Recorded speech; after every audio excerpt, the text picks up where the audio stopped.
What up, my creative people?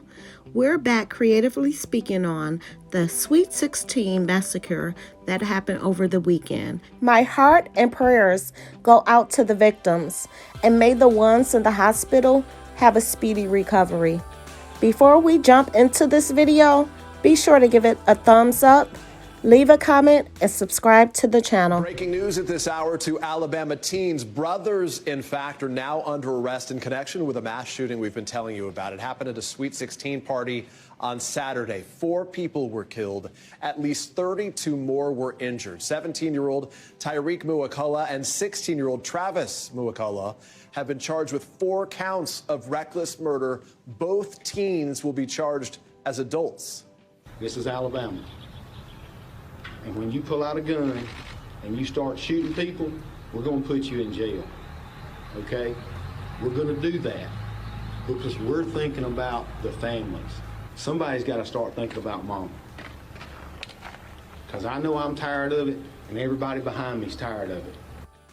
NBC News correspondent Guad Venegas is following all the breaking developments here. Guad, how were investigators able to track down these 2 teens? And what's the new information that we're learning about them right now? Peter, investigators have chosen to keep a lot of these details to themselves. They have not shared a lot from this investigation. As you mentioned, both of the suspects arrested are teenagers. We know that they are brothers, and they are from a city 30 miles south of Dadeville. They're from Tuskegee, Alabama. Those are the details that we were able to learn from this press conference.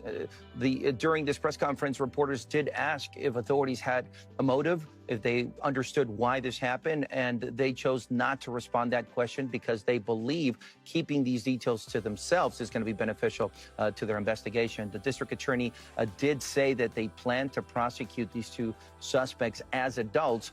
Here's the district attorney speaking today. We've got a lot more victims in this. We've still got 4 that are in hospital, 4 that are in critical condition. There'll be pending charges coming regarding all those. So when I tell you that this is just the tip of the iceberg and forthcoming charges, literally, we're going to make sure every one of those victims has justice and not just the deceased.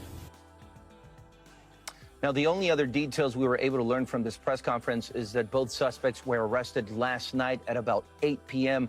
Other than that, authorities are choosing to keep the rest of the details to themselves, Peter.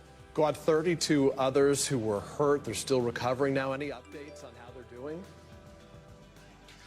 Peter, the authorities have also kept a lot of those details to themselves. We know initially they had a number at 28. That number was then changed to 32. Now, some family members and friends of the victims have spoken to local media in Alabama. In fact, the mother of one of those wounded did speak to AL.com. That's a local outlet there in Alabama. This is the mother of Bree Hutchinson, a 16-year-old cheerleader who was at the party. She's at the hospital.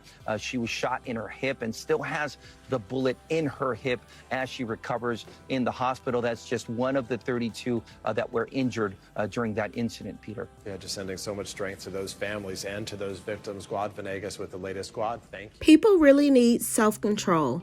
All of these mass shootings are sickening. But let me know if you think in the comments if there should have been a stricter gun law in place already, and should there be one now?